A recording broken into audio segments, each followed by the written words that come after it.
नमस्कार दोस्तों, मेरा नाम है कृष्णा मिश्रा। आप सभी का जीएस कर्मयोगी में भरपूर स्वागत है।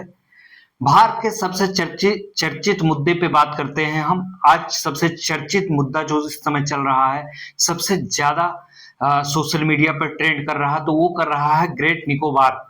ग्रेट निकोबार चर्चा में क्यों आ गया, इतनी तेजी से चर्चा में क्यों आया, और राहुल गांधी क्यों ग्रेट निकोबार गए? और वो कोई राजनीतिक उद्देश्य से नहीं गए हैं वहां पे, जो कि वहां के स्थानीय लोगों से मुलाकात कर रहे हैं, वहां के स्थानीय लोगों की समस्याओं के लिए गए हैं, और वहां के स्थानीय लोगों ने उनको बुलाया है।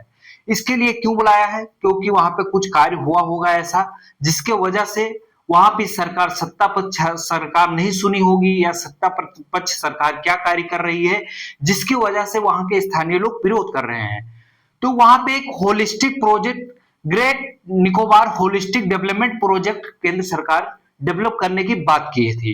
तो ग्रेट निकोबार होलिस्टिक प्रोजेक्ट जो है बहुत तेजी से चर्चा में आ गया, जिसका स्थानीय लोगों ने बहुत विरोध किया, और इसके विरोध के पीछे उनको एक बड़ा चेहरा चाहिए था। तो इस समय भारत में सबसे बड़ा प्रतिपक्ष नेता कोई है, विपक्ष का नेता कोई है, तो कांग्रेस के सांसद राहुल गांधी जी हैं। तो राहुल गांधी इस समय प्रतिपक्ष के सबसे बड़े नेता हैं। क्यों? और प्रतिपक्ष का जो नेता होता है, विपक्ष का जो नेता होता है, अगर वो कोई आवाज उठाता है तो उसकी आवाज को केंद्र सरकार जरूर सुनती है। ये कोई पहली बार नहीं हो रहा है, हमेशा ऐसा हुआ है कि अगर प्रतिपक्ष का नेता सक्रिय रूप से कार्य कर रहा है, समाज के में अच्छे मुद्दे को उठा रहा है, तो केंद्र सरकार या राज्य में कोई सरकार है तो प्रतिपक्ष नेता की बात हमेशा सुनी जाती है। तो राहुल गांधी इस समय प्रतिपक्ष के सबसे बड़े नेता हैं, इसलिए उनको वहां के स्थानीय ग्रेट निकोबार के स्थानीय लोगों ने बुलाया, और वहां पे वो गए, और स्थानीय लोगों की मांग के साथ उन्होंने भी उनकी मांगों का समर्थन किया, और उनकी मांग को पुरजोर से सरकार से मांग उनकी उठाई, और सरकार से कहा कि उनकी मांग को सुना जाए। लेकिन हम उससे पहले पूरा समझेंगे निकोबार के बारे में, उसकी भौगोलिक स्थिति के बारे में जान लेते हैं, हम समझ लेते हैं ये कहाँ पे है, कैसे है। तो अंडमान निकोबार द्वीप समूह बंगाल खाड़ी में स्थित भारत का एक केंद्र शासित प्रदेश है, जो लगभग 572 छोटे बड़े द्वीपों का समूह है। सिर्फ उनतालीस उनतालीस द्वीप पर लोग रहते हैं। कितने? 39 द्वीप पर लोग बसे हुए हैं, जिसपे जीवन यापन करते हैं। और छोटे बड़े द्वीपों को मिला करके वहां पे कितने द्वीप हैं? 572 हैं। उसकी राजधानी क्या है? पोर्ट ब्लेयर है। आपने वहां का एक ऐतिहासिक जेल का नाम सुना होगा, जिस जेल का नाम है सेलुलर जेल। वहां के ऐतिहासिक जेल है, सबसे महत्वपूर्ण जेल है। ग्रेट अंडमान निकोबार बहुत खूबसूरत रेतीला समुद्री तटीय और कोरल कोरल पर स्थित एक बहुत खूबसूरत और एक केंद्र शासित टापू प्रदेश है, जो पर्यटन के लिए, अपनी खूबसूरती के लिए जाना जाता है। जहां पर लोग पर्यटन करने के लिए जाते हैं, वहां पे लोग कोरल रीफ को देखते हैं, जो बहुत खूबसूरत है। जैविक विविधता के लिए जाना जाता है, वहां विभिन्न प्रकार की जैव विविधता पाई जाती है, और बहुत खूबसूरत है। और भारत के जो भौगोलिक स्थिति से है, भारत के भौगोलिक स्थिति से ये बहुत महत्वपूर्ण हो जाता है, क्योंकि इसकी अवस्थिति बंगाल की खाड़ी और उधर हिंद महासागर के बीच में होने के कारण इसकी स्थिति भारत के परिप्रेक्ष्य से बहुत महत्वपूर्ण हो जाती है। इसीलिए इसका भौगोलिक महत्व को समझते हुए भारत सरकार ने यहाँ पे होलिस्टिक प्रोजेक्ट डेवलपमेंट प्रोजेक्ट को डेवलप करने के लिए प्लान बनाई, उसके लिए बजट प्रस्ताव को पास किया, और वहां पे गलेथिया बंदरगाह बनाने के लिए निर्णय लेती है सरकार। और जब निर्णय लेती है सरकार, तो वहां का प्रोजेक्ट जिस माध्यम से बनाया जाएगा, तो इससे क्या होगा, हमारे दक्षिण एशिया के जैसे दक्षिण एशिया के देशों पे जो हमारे बंदरगाहों पे जो उनके ऊपर डिपेंडेंसी ज्यादा है, वो कम हो जाएगी। और जो और रणनीतिक क्षेत्र है, जैसे कि सैनिक और रणनीतिक क्षेत्र है, और भारत का मजबूत हो जाएगा। इसके लिए केंद्र सरकार ने कदम उठाया, और हम जानेंगे क्यों इसका विरोध हो रहा है। पूरा हम जानेंगे, निष्पक्ष तरीके से पढ़ेंगे। हमें सच्चाई को, सत्य को जानना है, ना कि मीडिया की तरह हमें रूमर्स फैलाना है। सिर्फ सत्य को जानना है, बैलेंस करके चलना है। देश में दोनों लोगों को क्या सही है क्या गलत है, इसको जानना बहुत जरूरी है। तो हम आइए सबसे पहले आते हैं क्यों गए राहुल गांधी वहां पे, किस वजह से वहां पे, क्या मुद्दा होगा, क्या है प्रोजेक्ट। देखो, अप्रैल में ग्रेट निकोबार की यात्रा राहुल गांधी करते हैं, ठीक है। इनकी 26 से 29 अप्रैल के मध्य में यात्रा होती है। केवल राजनीतिक दृष्टिकोण से नहीं है, बल्कि पर्यावरण और आदिवासी अधिकारों के लिहाज से काफी चर्चा में रहा है ये जो उनका यात्रा रहा है। इनका मुख्य उद्देश्य है केंद्र सरकार ने जो लगभग बजट प्रस्ताव वहां के लिए रखा है विकास के लिए, great Nicobar holistic development project के लिए, वो है 72,000 करोड़ से 92,000 करोड़ की ग्रेट निकोबार द्वीप विकास परियोजना यानी कि होलिस्टिक डेवलपमेंट प्रोजेक्ट का विरोध करना और स्थानीय समुदायों की समस्या को सुनना। पोर्ट ब्लेयर क्या है? यात्रा की शुरुआत अंडमान की राजधानी से होती है, ठीक है। इनकी यात्रा की शुरुआत जो पोर्ट ब्लेयर से होती है। यात्रा की शुरुआत वहां की राजधानी से, जहां उन्होंने स्थानीय कांग्रेस कार्यकर्ताओं और नागरिकों से मुलाकात किए हैं। राहुल गांधी वहां के कैंप बेल राहुल गांधी ने ग्रेट निकोबार में कैंप बेल दौरा किया और जो भारत का सबसे दक्षिणी हिस्सा है, यहाँ उन्होंने स्थानीय निकोबार आदिवासी समुदायों के नेताओं से मुलाकात भी की। और भारत का सबसे दक्षिणी पॉइंट इंदिरा पॉइंट है, जहां पर उन्होंने अपनी दादी को श्रद्धांजलि अर्पित की जाकर के राहुल गांधी ने। फिर हम इसका जानेंगे क्या है मुद्दा, ठीक है। लगभग 42 साल बाद इस स्थान पर राहुल गांधी गए हैं। इस मुद्दे का विरोध का कारण हम जानेंगे। राहुल गांधी ने इस यात्रा के दौरान केंद्र सरकार की परियोजनाओं का विकास नहीं बल्कि विनाश कहा। उनकी भाषा में हम जो उन्होंने बोला वही हम बोल रहे हैं, अपनी तरफ से नहीं बोल रहे हैं, कुछ इसमें करार दिया। पर्यावरण का नुकसान, उन्होंने चिंता जताई कि इस प्रोजेक्ट के लिए 160 वर्ग किलोमीटर के वर्षा वनों का काटा जाएगा और लाखों पेड़ की बलिदान दी जाएगी। भाई, जब ये प्रोजेक्ट डेवलपमेंट किया जाएगा तो इसके लिए 160 किलोमीटर लंबाई में पेड़ों की कटाई की जाएगी। इससे आप अनुमान लगा सकते हैं कि करोड़ों पेड़ काटे जाएंगे, जिससे पर्यावरण का कितना नुकसान होगा, जैव विविधता पर क्या प्रभाव पड़ेगा, ये आप खुद भी सोच सकते हैं। आपको पता भी होगा क्योंकि आप लोग बहुत अच्छे से समझते हैं मेरी बातों को, और आप लोगों के पास हर मुद्दे को समझने के लिए खुद से ही बहुत ज्यादा अच्छाई से खुद को डेवलप किए हैं। आदिवासी अधिकार, राहुल गांधी का तर्क है कि यह परियोजना स्थानीय सोमपेन, वहां की ये जनजाति है, स्थानीय सोमपेन और निकोबारी आदिवासियों के अस्तित्व के लिए खतरा है। यह प्रोजेक्ट जो है सोमपेन और वहां की निकोबारी जो जनजाति है उनके लिए, आदिवासी हैं, उनके लिए खतरा है और उनकी जमीन उनसे छीनी जा रही है। इन्होंने कहा है कि उनकी जमीन उनसे छीनी जा रही है। पारिस्थितिकी तंत्र, उन्होंने इसे भारत की प्राकृतिक विरासत के खिलाफ अपराध बताया और कहा कि यह बड़ा घोटाला है। स्थानीय लोगों से संवाद, उन्होंने कैम्पबेल बे के श्री सिंह सभा गुरुद्वारे में मत्था टेका और वहां के मौजूद लोगों से बातचीत की और उन्होंने पूर्व सैनिकों के परिवारों और वहां पर बसे सेटलर परिवारों से भी उनकी समस्या की चर्चा की। प्रशासनिक चुनौतियां, यात्रा के दौरान कांग्रेस की ओर से अरे आरोप प्रत्यारोप तो चलते रहते हैं, इसके बारे में हम बात नहीं करेंगे, हम अपने मुद्दे पे ही बात करेंगे, ठीक है। हम बात करते हैं अपने मुद्दे पे ही। अब हम जानेंगे इससे फायदा क्या है भारत का। ये दौरा किए तो ये कहाँ पे गए, ये किससे बात किए, ये आपको हम बता दिए। लेकिन अब इस प्रोजेक्ट का फायदा भी जान लीजिए। नुकसान इन्होंने बता दिया और फायदा क्या होगा, कितना बड़ा फायदा होगा, भारत के लिए कितना महत्वपूर्ण है इसका होना, इस प्रोजेक्ट का विकास होना भारत के लिए कितना महत्वपूर्ण है, ये भी जानना जरूरी है। उसके बाद बैलेंस करना होगा। जब बैलेंस होगा तो फिर निष्कर्ष निकाला जाएगा। जो फाइनल निष्कर्ष निकलेगा उसी के लिए, उसी का सपोर्ट किया जाएगा, उसी के लिए बात की जाएगी। Great Nicobar holistic development project Bharat सरकार की महत्वाकांक्षी मेगा इंफ्रास्ट्रक्चर योजना है। यह उद्देश्य अंडमान और निकोबार द्वीप समूह के सबसे दक्षिणी द्वीप ग्रेट निकोबार को एक वैश्विक समुद्री, ध्यान देना बातों पे, वैश्विक समुद्री आर्थिक और रणनीतिक केंद्र के रूप में विकसित करना है, ठीक है।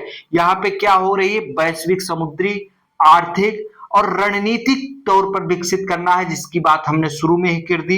नीति आयोग द्वारा परिकल्पित इस परियोजना की अनुमानित लागत जो है लगभग 72,000 करोड़ से 92,000 करोड़ के बीच है। इसे अगले 30 वर्षों में कई चरणों में यह लक्ष्य पूरा किया जाएगा।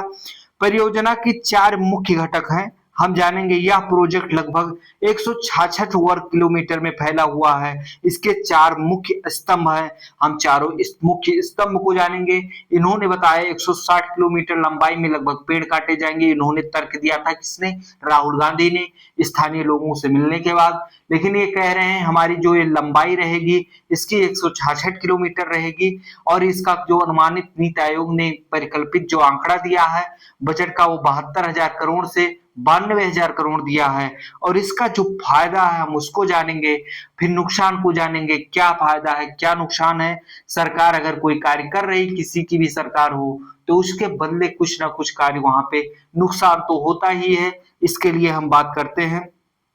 4 प्रमुख बिंदु क्या है? फर्स्ट, अंतरराष्ट्रीय कंटेनर ट्रांसशिपमेंट टर्मिनल।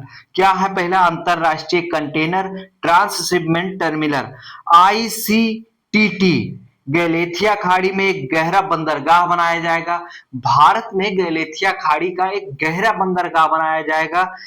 इसका लक्ष्य कोलंबो और सिंगापुर जैसे विदेशी बंदरगाहों पर भारत की निर्भरता कम करना और वैश्विक व्यापार मार्ग मलक्का जलडमरू मध्य के पास का लाभ उठाना है भारत को। यही है इसका प्रमुख बिंदु। ग्रीनफील्ड इंटरनेशनल एयरपोर्ट, यह अत्याधुनिक हवाई अड्डे जो नागरिक और सैन्य दोनों के उद्देश्यों के लिए काम करेगा। भाई ये नागरिक और सैन्य के लिए दोनों काम करने के लिए बनाया जा रहा है, डेवलप किया जा रहा है। तीसरे पे हम आते हैं, टाउनशिप और पर्यटन। लगभग 160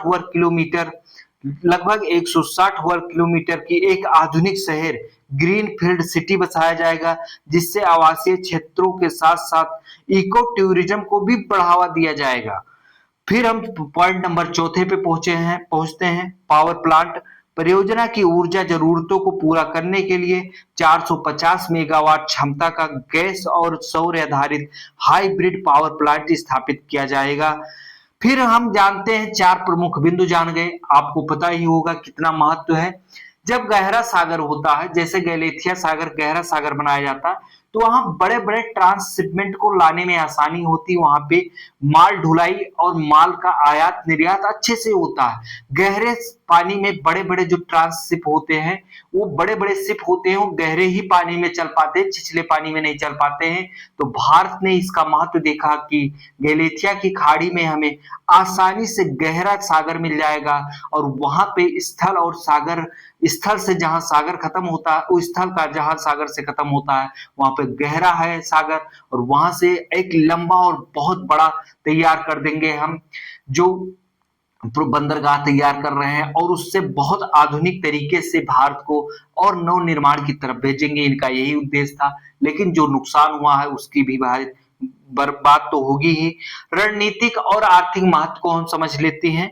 सुरक्षा, मलक्का जलडमरू मध्य स्ट्रेट ऑफ मलक्का के पास होने के कारण यह हिंद महासागर में भारत की सैन्य उपस्थिति और निगरानी क्षमता को मजबूत करेगा। अर्थव्यवस्था, इससे लगभग 40,000 नई नौकरियां आएंगी। भारत को एक प्रमुख लॉजिस्टिक हब के रूप में विकसित करने की उम्मीद जगी है। अगर ये विकसित हो जाता तो भारत लॉजिस्टिक्स क्षेत्र में बहुत बड़ा देश बनकर विश्व स्तर पर उभरेगा, जिसकी ये बहुत बड़ी उम्मीद उभरी है भारत की। फिर प्रमुख चिंताएं और विवाद क्या हैं? फिर हम अब विवाद और चिंताओं पे आते हैं। यही वह हिस्सा है जिसे लेकर हाल में राहुल गांधी, कई पर्यावरणविदों ने भी सवाल, राहुल गांधी अकेले ही नहीं, कई पर्यावरण हैं। पर्यावरण 130 वर्ग किलोमीटर पर्यावरण बात कर रहे हैं हम। इस प्रोजेक्ट से के लिए लगभग 130 जंगलों को काटा जाएगा, जिसमें लाख का अनुमान है। आदिवासी अधिकार, यह और निकोबारी जनजाति जिनके विस्थापन और संस्कृति पर आशंका जताई जा रही है। जैव विविधता, यह क्षेत्र यूनेस्को बायोस्फीयर रिजर्व का हिस्सा है। यहाँ लेदर ब्लैक खचूहे जैसे दुर्लभ जीवों के आवास हैं जो प्रभावित हो सकते हैं। तो आपको इस प्रकार से इस प्रोजेक्ट के बारे में जितनी जानकारी मिलनी चाहिए वो संपूर्ण मिल चुकी है। तो अब हम बात करेंगे अपने तरीके से अपने हिसाब से, आपके हिसाब से बात करेंगे। राहुल गांधी जो मुद्दा उठा रहे हैं पर्यावरणविदों के कहने से या वहां के स्थानीय लोगों के बुलाए जाने से, राहुल गांधी का भी मुद्दा उठाया जाना बिल्कुल सही है, बिल्कुल लाजमी है। बहुत अच्छा मुद्दा उठा रहे हैं, मुद्दा में कोई दो राय नहीं है। विकास भी होना चाहिए, लेकिन विकास से के साथ साथ विनाश ना किया जाए, ये भाई होना चाहिए। क्योंकि अगर वहां पे पेड़ कटाई की जा रही है, इतनी बड़ी जैव विविधता को नुकसान पहुंच रहा है, तो उस प्रोजेक्ट को थोड़ा दूर कर दिया जाए, वहां से हटा दिया जाए। अगर पेड़ों की कटाई, वहां पे इतनी पेड़ की कटाई करनी है, तो उससे पहले कहीं 2 गुना पेड़ लगा दिए जाए वहीं पे। और शोम्पेन और निकोबारी जनजाति को अगर वहां से विस्थापित किया जाएगा, कहीं अगले जगह पे ले जाएगा जाएगा अगर लेकर बसाया जाता है, तो विस्थापित किया जाता है, तो उनके कल्चर में जो है बहुत प्रभावित होगा उनका कल्चर। और कोई व्यक्ति, अगर आपका घर है, अगर आप अपना घर छोड़ने के लिए मजबूर हो जाए तो कितनी तकलीफ होगी आपको, ये आप ही समझ सकते हैं। तो वहां पे इनके घरों को विस्थापित करने के लिए ना किया जाए, इनके लिए वहीं पे उनको रहने के लिए कहीं पे विशेष व्यवस्था की जाए, और इनके खान पान के लिए और इनकी अच्छी व्यवस्था की जाए। जैसे कि वहां पे जितनी बड़ी मात्रा में नौकरियां उत्पन्न हो रही हैं, तो कोशिश की जाए कि वहां पे मैक्सिमम स्थानीय लोगों को रखा जाएगा। और अगर भारत इतना बड़ा प्रोजेक्ट बनाकर तैयार कर रहा, विश्व स्तर पे भारत अर्थव्यवस्था, रणनीतिक क्षेत्र और सब चीज में आगे बढ़कर, सैन्य शक्ति में आगे बढ़कर और विश्व पटल पे सबको टक्कर दे सकता है, तो ये परियोजना बहुत जरूरी है, उसका विकास होना चाहिए। इस परियोजना का हम विरोध नहीं कर रहे हैं, लेकिन इस परियोजना को कुछ इस तरीके से बनाया जाए, इस तरीके से विकास किया जाए, ताकि वहां के स्थानीय जनजातीय आदिवासी लोगों को भी प्रभावित न कर पाए, और जो पर्यावरण, जो विविधता है, उसको भी प्रभावित न किया जाए। उसके लिए विशेष प्रबंध किए जाएं, क्योंकि अगर विकास एक बार कहीं पे हो जाता है और इस पे पर्यावरण, जैव विविधता पे और वहां के स्थानीय लोगों पर ध्यान नहीं दिया जाता है, तो फिर बाद में कोई ध्यान नहीं देता है, वहां से उन लोगों को विस्थापित कर दिया जाता है, चाहे वो जीव जंतु हो, चाहे स्थानीय जंतु हो, चाहे स्थानीय निवासी हो। अगर एक बार विस्थापित हो गए तो उनका फिर कोई हाल पूछने वाला नहीं है। इसलिए ये चर्चा में बहुत तेजी से आ गया। ये कोई राजनीतिक परिप्रेक्ष्य से बात नहीं थी, प्रोजेक्ट की बात थी, देश के लिए बात थी, देश के हित में बात थी, तो इसलिए इसको पॉजिटिव तरीके से पढ़ना जरूरी थे, ना कि किसी राजनीतिक एंगल से इसको पढ़ना है, ना कि इसे किसी सरकार के एंगल से पढ़ना है। बस सिर्फ और सिर्फ पढ़ना है आपको, तो सच्चाई को जानना है, ना कि आप पढ़े लिखे या बुद्धिजीवी व्यक्ति होते हुए, आप सभी लोग भारतीय इतने बुद्धिजीवी वर्ग हैं, और बुद्धिजीवी व्यक्ति होते हुए व्हाट्सएप यूनिवर्सिटी और फेसबुक यूनिवर्सिटी में पढ़ाई करके ये ना हो कि किसी विचारधारा अंधविश्वास में आकर आंखों एक तरफ से सपोर्ट करे या एक तरफ से विरोध। हमें देश का विकास भी चाहिए, हमें देश का पर्यावरण, हमें देश भी चाहिए, हर एक चीज का बचाव करते हुए चलना है, किसी होने देना है। तो मेरी अपील है कि किसी से इसको विकसित किया जाए। इस से आपने सब चीजों का ध्यान दिया है, तो वहां पे स्थानीय लोगों पर विशेष ध्यान दीजिए, वहां के पर्यावरण और जो विविधता, और राहुल गांधी जी ने जो ये आवाज उठाई, ये किया है उन्होंने, और जो सरकार प्रोजेक्ट चला रही है उसको और बहुत बेहतरीन तरीके से डेवलप करके, और हर जो राहुल गांधी मांग उठा रहे हैं उनकी मांगों को भी पूरा करके और संतुलित करके एक विकास के मार्ग में एक मध्यम मार्ग बनाते हुए इसको मध्यम मार्ग से और बेहतरीन प्रोजेक्ट तैयार कर दिया जाए, ना कि किसी को नुकसान पहुंचाया जाए। तो यही रहा राहुल गांधी की इतनी बेहतरीन यात्रा, कहाँ की, ग्रेट निकोबार की। तो आपको ग्रेट निकोबार के बारे में पता ही चल गया है, बहुत खूबसूरत है। आपको कभी जिंदगी में मौका मिले तो जरूर जाइएगा अंडमान निकोबार घूमने के लिए, क्योंकि भारत में बहुत खूबसूरत प्लेस है अंडमान निकोबार, लक्षद्वीप, ये सब बहुत खूबसूरत प्लेस है। जरूर जाइएगा, जरूर घूमिएगा। और आप सभी लोग ऐसे ही, इससे ही बेहतरीन चर्चित मुद्दे पढ़ने के लिए जीएस कर्मयोगी को सब्सक्राइब करना होगा, शेयर करना होगा, लाइक करना होगा, और अधिक से अधिक लोगों को शेयर करना होगा। और इससे भी अगला तगड़ा वीडियो देखने के लिए चैनल से जुड़े रहें। धन्यवाद। जय हिंद।